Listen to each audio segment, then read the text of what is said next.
प्यारे दोस्तों, आज मैं बताना चाह रहा हूँ कि परमेश्वर की वाणी ज़बूर 121 में इस प्रकार से कहती है कि मैं अपनी आंखें पर्वतों की ओर लगाता हूँ, मेरी सहायता कहाँ से आती है, मेरी मदद कहाँ से आती है। ज़बूर लिखने वाला परमेश्वर की हैकल जो यरूशलेम के उस पहाड़ पर स्थित है उसको याद करते हुए कह रही है कि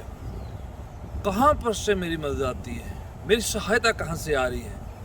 वो उस पर्वत की ओर देखता है, उस पहाड़ की ओर देखता है और याद करता है कि मेरी मदद जो है उस पहाड़ से, उस हैकल से, परमेश्वर की उस दरगाह से, परमेश्वर की उस उपस्थिति से आती है। वो सवाल भी कर रहा है कि मेरी मदद कहाँ से आती है, उसकी ओर निगाह करते हुए मन में ये बात भी चल रहा है कि मेरी सहायता कहाँ से आती है। और दूसरी पंक्ति इस प्रकार से कहती है, मेरी मदद करने वाला जो है परमेश्वर है जिसने आसमान ज़मीन को बनाया है। वो सवाल का जवाब दूसरी आयत में, दूसरी पंक्ति में दिया गया है कि मेरी सहायता, मेरी मदद जो है करने वाला, सृजनहार, रचयिता है, वह परमेश्वर है जिसने पूरे आसमान ज़मीन को बनाया है। वो ये बात भी बताई जा रही उस हवाले में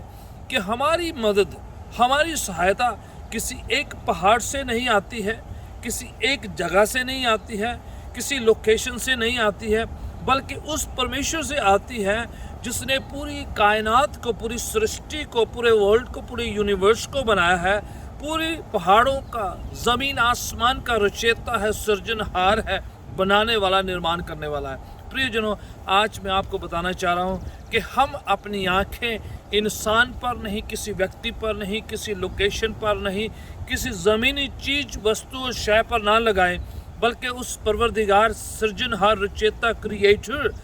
निर्माण करने वाले परमेश्वर की ओर लगाएं जिसने सारी कायनात, सारी दुनिया बनाई है, सारी सृष्टि बनाई है। अगर वो सब कुछ बना सकता है तो हमारी हर ज़रूरत को, हमारी हर एक